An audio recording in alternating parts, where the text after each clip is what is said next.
Okay. Do already have one person in. I'm going to go ahead and wait a little bit before I start.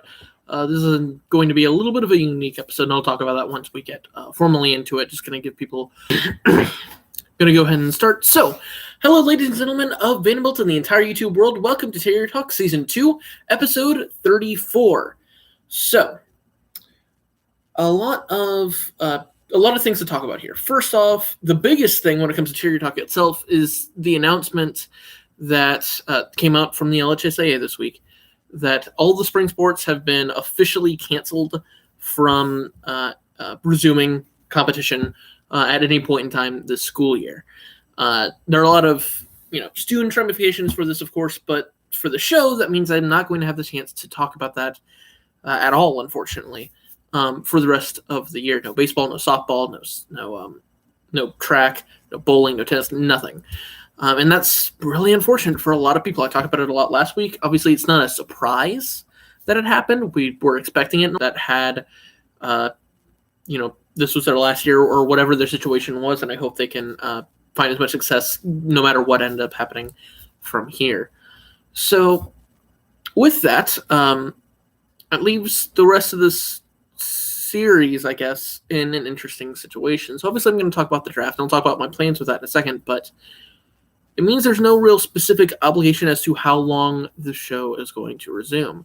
I was planning on ending it at the end of the school year, and that is still the case, but my plan overall is this. This is the sort of outline of the schedule for the next few weeks. So there are 2 episodes, this one and the next one, until the NFL draft. So we're going to be talking about that for the next 2 weeks, then the draft, and then I'm going to give an overview of the draft that next Sunday. And then one of 2 things will happen. Either the season and I guess of the series technically will be with one interview. So either way, we're looking at 2 episodes before the draft, 2 episodes after the draft, and then that'll be the end of Terrier Talk, at least for me here. Now, I'm going to continue with videos on this channel. I will, the point of the mock draft and all the NFL draft stuff I'm talking about is to bridge the gap into college and NFL football for next football season, if it happens. Now, if it doesn't happen, then obviously a lot of this changes. But assuming it happens for now, the plan is to resume videos on this channel when that starts up, doing season previews, talking about each result from each week. But we'll kind of cross that bridge when we get to it. That is the plan. But my point is that 4 weeks from now will not be the last video on this channel. I can almost guarantee that much. But for now, let's talk about what we're doing here. So first, so we have 2 weeks, 2 episodes before the mock draft, including this one, before the NFL draft, including this one. Next week, I'll be doing a full mock draft, picks 1 through picks 32, the whole first round. And then, of course, I'll do the draft, and the next week we'll have the draft review.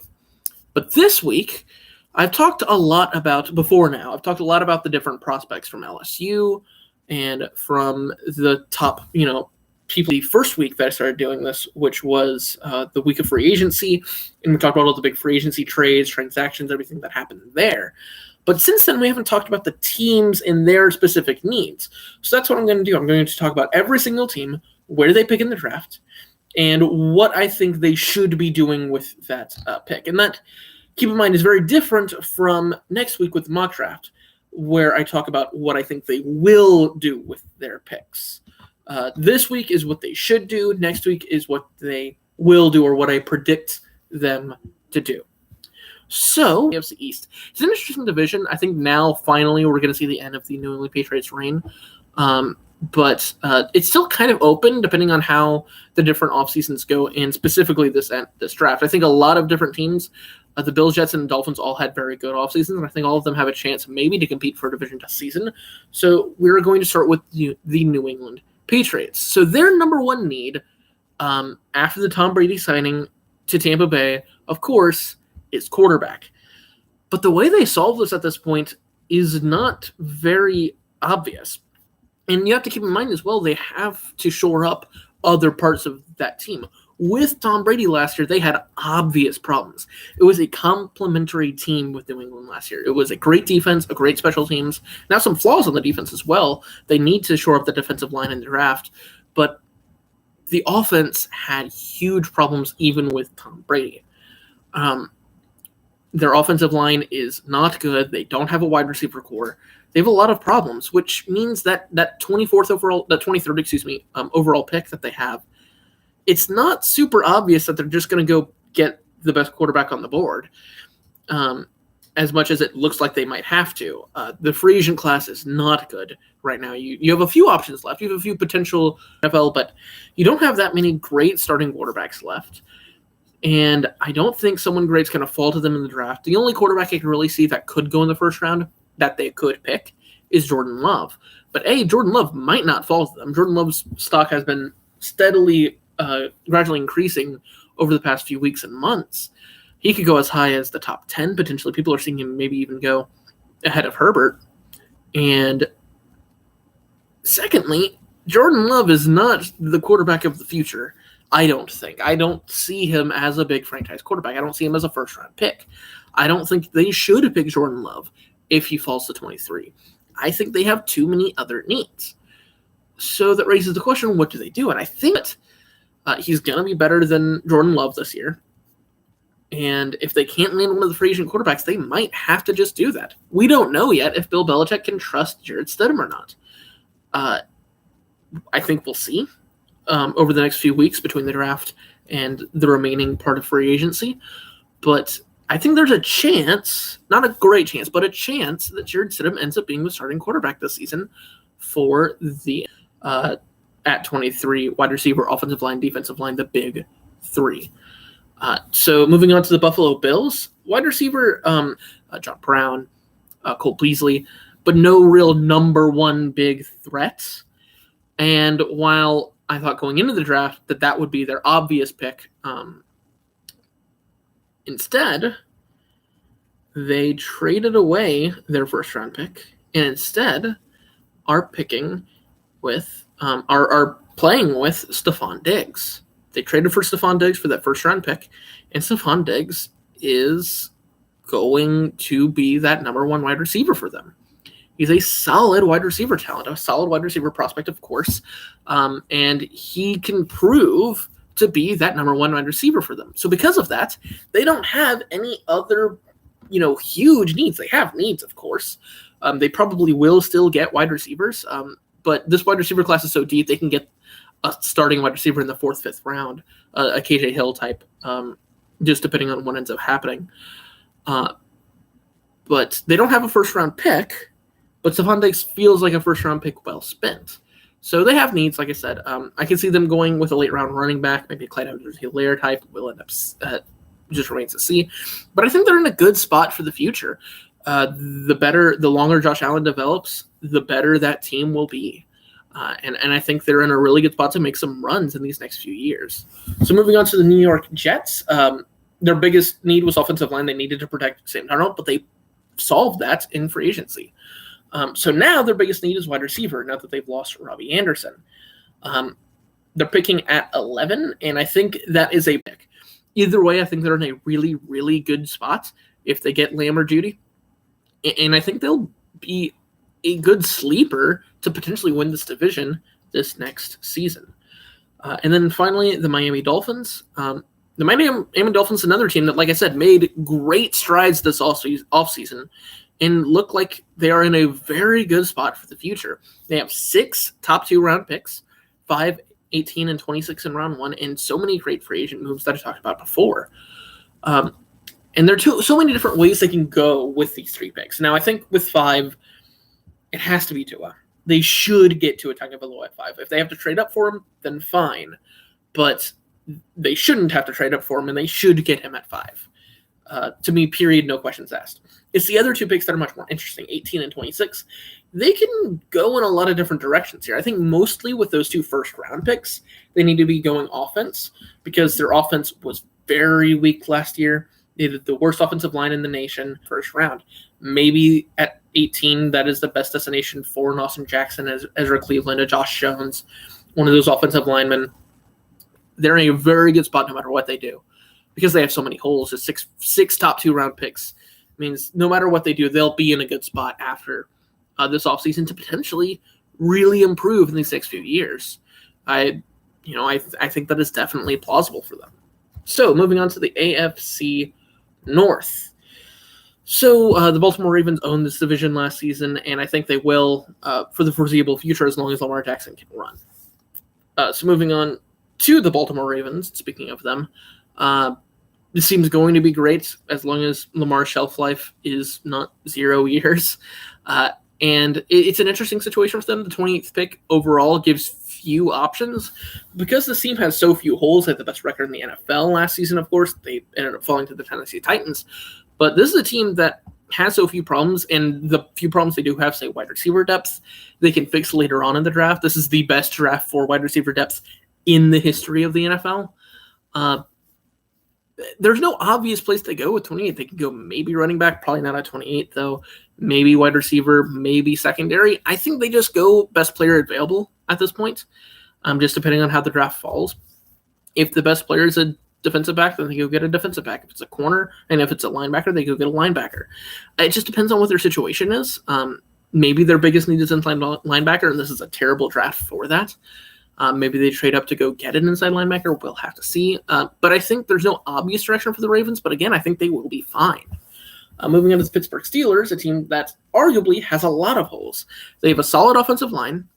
They have a good defense, but no super strong suit in that defense. They have a solid defensive line, solid linebacking core, and solid secondary. But I would say that they're not great at any of those positions, and would be happy to take a first-round pick in those positions.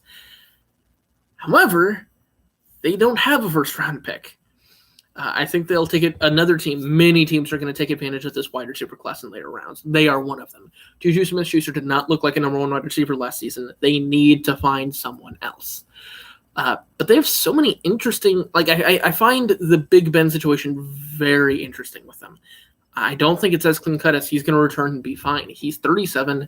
He's had a lot of injuries. He's banged up, and he hurt his arm. That's not good. So this would be a situation. Maybe they pick a mid-round quarterback. I don't know. But they need someone better than Big Ben for the future. He's aging, and I don't think he's going to last long. Moving on to the Cleveland Browns. The Cleveland Browns, this is a team that, unlike other teams, does not have a lot of directions to go in the draft. Their offensive line is a mess. They have to pick one of what I call the big four, Wirfs, Wills, Becton, or Thomas, when they come up at 10, if one is still there. And one will probably still be there. I've seen Andrew Thomas get mocked as late as 18. I've seen a lot of different things. I really doubt that all four go in the first 9 picks. Heavily doubt that. I could see maybe 3 guys still haven't done that since he retired. If one doesn't fall, it raises an interesting question, although I doubt that happens. Do they risk, waiting till the second round for Ezra Cleveland, which would be an apt name, of course, with the Browns falling to 41?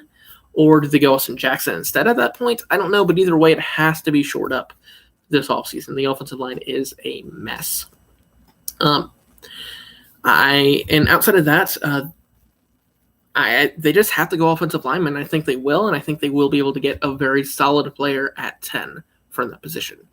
Finally, the Cincinnati Bengals. They need to get Burrow. Period. First overall pick. If you don't get Burrow or get a massive shipment from another top 10 pick team, there is no question. Have to get Burrow. Have to get Burrow. It makes too much sense. They don't have a starting quarterback. You have to get Burrow here. No question. Moving on to the AFC South, another division that's wide open. The Titans moving on farther than the Texans last season. But neither team, honestly, has a great future in my mind. And I'll talk about that momentarily. But first with the Texans. So they don't have a pick until pick 40, thanks in part to the awful DeAndre Hopkins trade, but also to their trades this past year, dropping their first-round pick for Larry Tunsil and trading Jadeveon Clowney as well. But they have a lot of holes, wide receiver, because of the DeAndre Hopkins trade. Brandon Cooks is not worth a second-round pick, and they gave a second-round pick for him.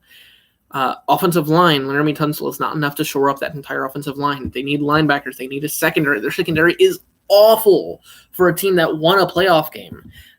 They have so many holes and so little they can do so little with it. They can do so little to solve those problems. This is a team, despite having Deshaun Watson, that has a very poor future in my mind. And speaking of teams that I think are a bit, maybe not as poor of a future as the Texans, but I think they're very overhyped going into this next year, we have the Tennessee Titans. So they're picking at 29, which I think is very bad for them. They need a lot. But I think it's kind of obvious where they're going to go with 29. I think their biggest need is likely their secondary, and they'll probably get someone like a McKinney, a Delpit, a Diggs, a Fulton, someone of that like. It just depends, but I think that's more than likely where they end up going. I think that is their biggest need.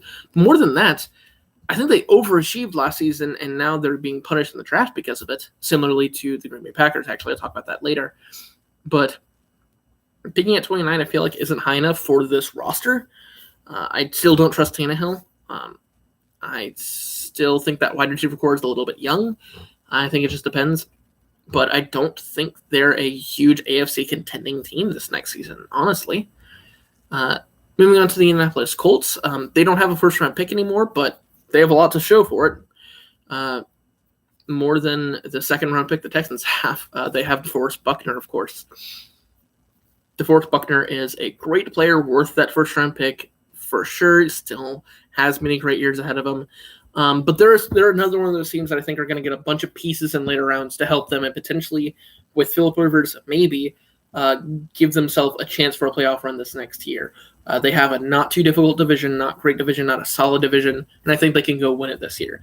They need wide receivers, secondary being those big options that they will get in those later rounds. And then finally, the Jacksonville Jaguars. Another team with a lot of needs. This is not a solid division. It's a division that is wide open. But they do have 2 first-round picks. They're picking at 9 and they're picking at 20. It gives them a chance to shore a lot of those picks up. The entire defense since Saxonville a few years ago needs an overhaul. And picking one of the big 4 offensive linemen at 9 is probably a good idea for them as well. They either go there or they go like Judy or Lamb at 9. And then I think at 20 they pick the best defensive player on the board. Whether that's Kinlaw, whether that's Gross Matos, whether that's Espinoza, whether that is C.J. Henderson potentially. I think they have to go. I think that those are the best places for them to go at 9 and 20. And moving on to the AFC West, the Chiefs should own this division for a while. And defending Super Bowl champions, another team, obviously they just won the Super Bowl, theoretically the best team in the NFL, and I think that's pretty accurate here. They could go anywhere except for wide receiver and quarterback and tight end. Anywhere on the defense is fair game. Their defense was good but not great last season, and getting another young piece at 32 would be solid for them. They could also go running back. I don't think they have to. Maybe they shouldn't. But they could go pretty much wherever, whatever. Get the best linebacker on the board left. Get the best defensive lineman on the board left. It might be similar to a BPA situation for them at 32. Could go get DeAndre Swift as well. Next, the Las Vegas Raiders. Still want to say Oakland, but they're the Las Vegas Raiders. They have 2 picks. Many teams have multiple picks in this draft. They are one of them, 12 and 19 in their situation. John Gruden,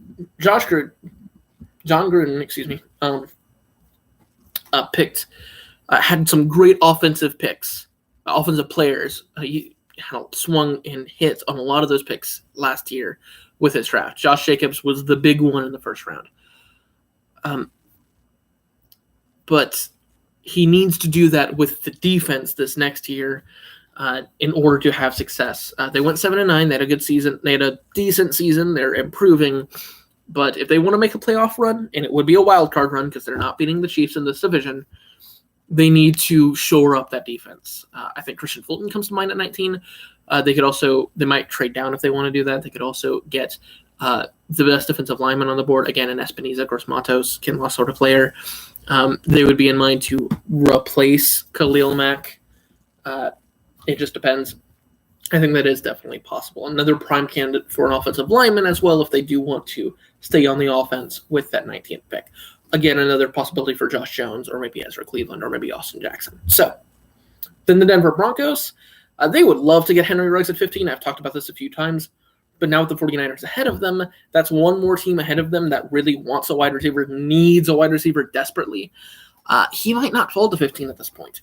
If Ruggs isn't there, I don't think it's a good idea for them to reach and get a wide receiver at 15. This is not the wide receiver class to be reaching for a wide receiver at all. You do not settle for Higgins or Chenault or Justin Jefferson at 15. There is no way you should do that. So if Ruggs isn't there, you wait a round or two to get some wide receivers. And then what do you get then? I think you still have the idea of building around Drew Lock, which means maybe, again, an Austin Jackson pick potentially there at 15 for the offensive line. They reach for that. I don't think there's an obvious pick for the Denver Broncos. I think a lot of their needs would be reaches if a wide receiver, when we get there, of course, on draft night. Then finally, the Los Angeles Chargers. So they need to figure out quarterback. I think it's a similar situation to the Patriots, except they actually have the resources to maybe get a day one starter in Justin Herbert. Maybe. But ultimately, again, don't be surprised if the starting quarterback on the team right now, in this case Tyrod Taylor, who has taken a team to the playoffs before in the Buffalo Bills in 2017, has the chance to start day one. Because they will do one of two things. Either they will spend a lot on a free agent quarterback, Jameis Winston, Cam Newton, Andy Dalton are the three biggest options. Andy Dalton is not exactly going to inspire any confidence, however. Or they get Justin Herbert at 6. He's not going to start day one ahead of Tyrod Taylor. He just won't. And I think there is a good chance Tyrod Taylor has a starting job next season. I think there is a great chance even, depending on how this free agent class goes. But if they're not picking Herbert, and I don't think they should, they also need to shore up that offensive line for whoever the starting quarterback is. They either go with that one of the top 4 offensive linemen, like I said, Becton, Wirfs, Wills, or Thomas, or they go Herbert. That is my best guess. I think they should do the former. So moving on to the NFC East, another wide open division with some solid rosters, actually, but the Eagles last season were were banged up, and the Cowboys somehow didn't play to their expectations, so it was the worst division in football last year. But starting with the Eagles, I think if they aren't nearly as banged up and they do shore up their wide receiver and defensive back situations, then they'll be in a good spot going into this next year. They need wide receivers very badly. Carson Wentz did not have a 1,000-yard wide receiver, or a 500-yard wide receiver, all year last season, which is awful. They should pick multiple in this draft. There are enough wide receivers to go around for pretty much every team, and the Eagles need to pick wide receivers in this draft. They also need secondary help. I think their pick at 21 could go in a lot of directions, probably either best DB or best wide receiver on the board. Potential names that come up: Diggs, Chenault, Higgins, Henderson, maybe Fulton, maybe Jefferson. A lot of different directions they could go. I think it just depends on exactly what they want to do and who is still available at 21. Moving on to the Dallas Cowboys, maybe the grossest mismanagement of talent I've seen from a season last year. But that also means, unlike other teams that maybe have overachieved last season and are being punished in the draft, the Cowboys underachieved and have a great pick in the draft. They have 17. And they're a very solid team. They have a great roster, even if they lost Byron Jones. And at 17, they can get a great player. I think the best player for them, I've kind of slotted in C.J. Henderson for a while. He had a great combine. I think he jumped over Fulton and Diggs. So I've slotted in C.J. Henderson. Secondary is their obvious number one need without Byron Jones, but I think they could go they don't necessarily have to go Henderson. Maybe they wait until round 2, but I feel like the best DB on the board, which probably will be C.J. Henderson, is their best pick at 17. Moving on to the New York Giants. They badly need a lot, both defensive line help and offensive line help, but they will go. I think there are 3 different players or 3 different situations they will go at 4. They are kind of the pick that sets the tone for the entire draft because the picks around them are players that we've kind of already slotted in. We've already slotted in Burrow at 1, already slotted in Young at 2, already slotted in Okuda at 3. Maybe they trade down. already looked at Tua Tagovailoa at 5 and maybe Herbert at 6. So the Giants are the first team that there is no obvious place they go with that pick. So I think there are 3 different places they probably do go. They either go Isaiah Simmons at 4. They either go with their choice offensive lineman if they're the first team on the board that could pick one of those best 4 offensive linemen. I think it should be Andrew Thomas, but a lot of people are saying the other 3 players, Becton or Wells, depends on who you ask. Or they go Derek Brown, who is the best defensive lineman on the board, not named Chase Young. I'd be shocked if they did anything else other than maybe trade down with that 4th pick. And then finally from the NFC East, the Washington Redskins. This is another one that's simple. If you don't pick Chase Young or get a shipment hauled for that pick, you've made a big mistake at 2. Tua Tagovailoa is not worth it, not when Chase Young's on the board. No one else is worth it. Not even Burrow if you're the Redskins. Not after you picked Haskins last year. Moving on to the NFC North, Green Bay Packers I find in a very similar situation to the Titans. Love them personally, but they have way too many holes to be picking at 30. Given their situation. We need to either hope someone like Kenneth Murray or an Anthony Jennings or maybe Patrick Queen or like a Trevon Diggs falls to 30. But honestly, 30 is not high enough to pick one of those guys. Not someone that's worth it, not someone that can maybe start on day 1. So we have a couple of options. Either settle for who's there, trade up, or pray that Kenneth Murray or Anthony Jennings falls. And it's not a situation that I think is very good for the Green Bay Packers. Lots of holes and not a lot of situations, not a lot of chances or cap space to fix them. The Minnesota Vikings pick at 25. They're, of course, the beneficiaries of the Stephon Diggs trade. They also have a good number of needs, although they have, I think, fewer holes. I think they have a very solid roster, even though a lot of free agents left this past year. They need a lot of offensive line help. A good spot for maybe a Josh Jones at 25, maybe an Ezra Cleveland. They could also go get the best safety on the board. This is probably the earliest I could see a Xavier McKinney or a Grant Delpit going, unless the Cowboys reach for them at 17, and if they want him instead of C.J. Henderson. But yeah, I can see a Josh Jones pick here. They're the sort of team that maybe picks a late-round wide receiver.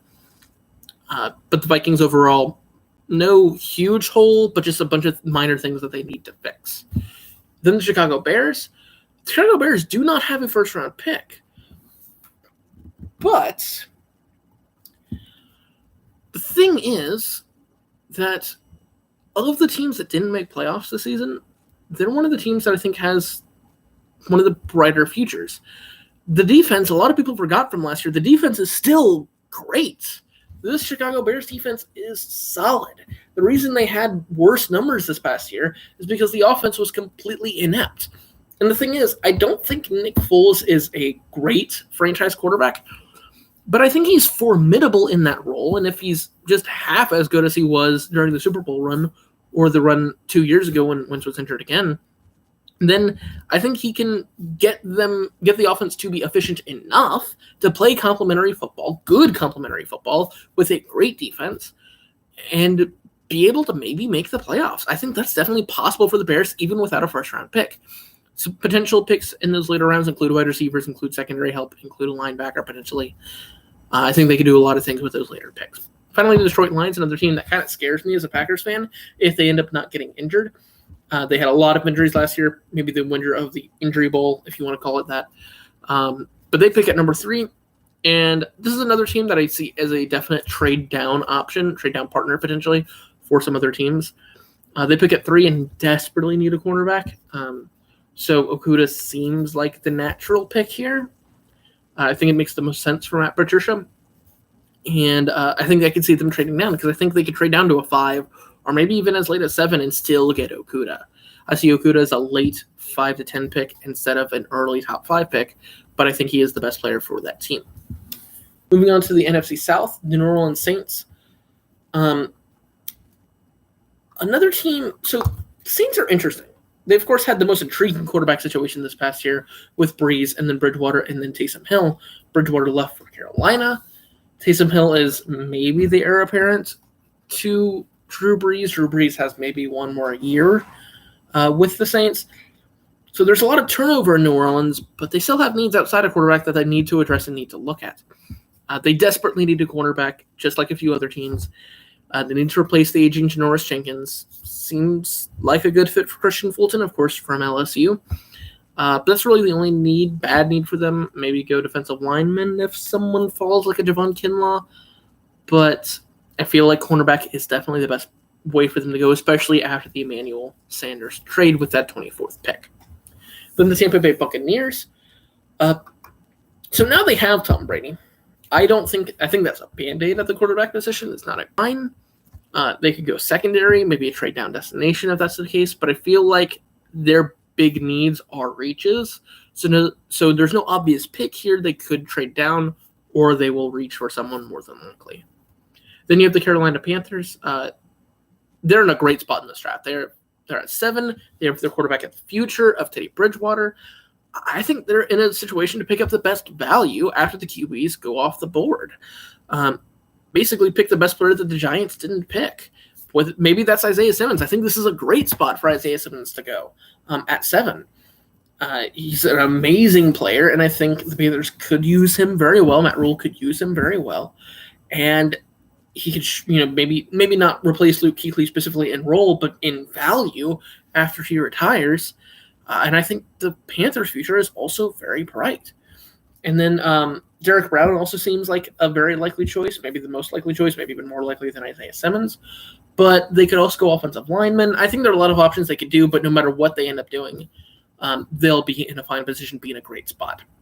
And then you have the Atlanta Falcons, finally from the NFC South. So they're at pick 16, another team that might not have one specific need. I think their biggest problem last season was lack of coaching, which I don't know if that's going to be fixed this next year. There's no obvious need at 16. Maybe it's a destination for Austin Jackson. Maybe it's a destination for Kenneth Murray. So those are the sort of players to see here, especially after Vic Beasley leaving. They definitely need running back. It's a big need for them after losing Devonta Freeman, but that's not something you pick at 16. I think that's something you pick with your second or third round pick. A Clyde Edwards-Helaire, Jonathan Taylor, maybe DeAndre Swift if he falls. I think that's where you get a running back, which is their biggest need. I think they go somewhere else, probably on the defense, if they don't get an offensive lineman at 16. Finally, the NFC West, the best division in football last year, headed by, of course, the 49ers, who made it to the Super Bowl.